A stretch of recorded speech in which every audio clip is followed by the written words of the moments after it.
Co. La semaine de Philippe Val. Bonjour Philippe. Bonjour Dimitri. Alors ce matin, on va parler de l'abstention, parce qu'il faut bien parler politique à 48 heures du premier tour, mais temps de parole oblige, on n'a plus le droit de parler beaucoup des candidats. Voilà, bon tant mieux peut-être. Et alors oui, autant de ma jeunesse folle, comme beaucoup d'autres, j'avais été convaincu par Sartre de ne pas voter. Et je ne suis pas prêt de pardonner à cette grande intelligence de nous avoir rendus stupides. Abstention, piège à con. Et c'était son slogan, voilà. Aujourd'hui, j'ai un copain abstentionniste.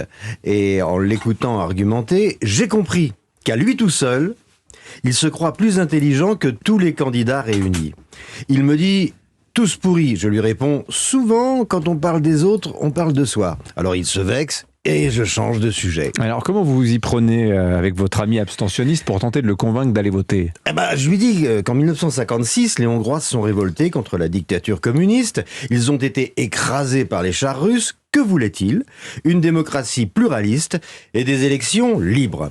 En 1968, les Tchécoslovaques se sont soulevés contre la dictature communiste et ils ont été écrasés par les chars soviétiques. Que voulait-il ? Une démocratie pluraliste et des élections libres.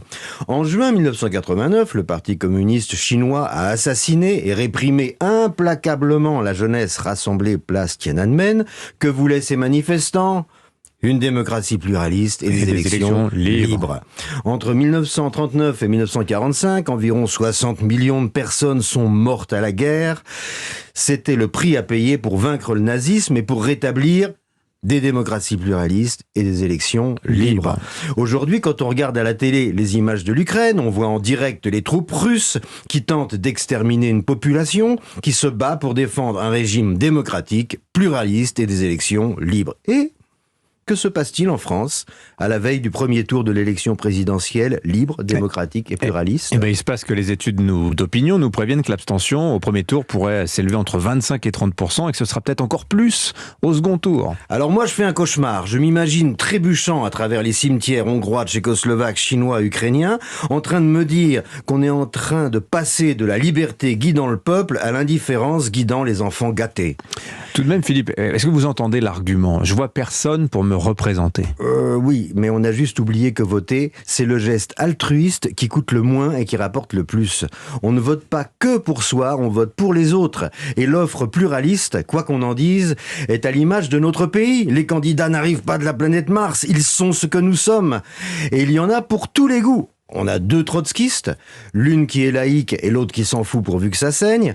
On a des souverainistes au lait cru, des écologistes véganes, des communistes carnivores, des insoumis islamo-compatibles, une socialiste, convaincue que l'élection présidentielle c'est la rencontre d'une femme avec une piste cyclable, une droite nucléaire, un centre européen, deux extrêmes droites au ras des narines. Mais qu'est-ce qu'il nous faut de plus ? Un Messie qui marche sur l'eau ?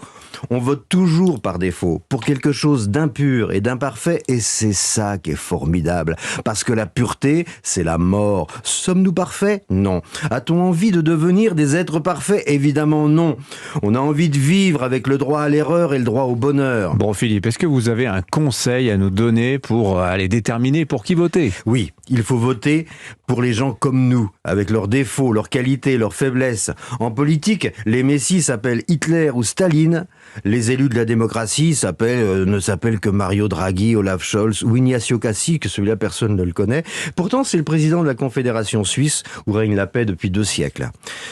Tous les soirs, quand les images d'Ukraine arrivent sur nos écrans de télé, on zappe sur Gulli pour ne pas que nos enfants voient ça. Si on réfléchissait 5 minutes au lieu de se croire plus intelligent que les autres, dimanche prochain, on se précipiterait au bureau de vote pour ne pas que nos enfants vivent ça.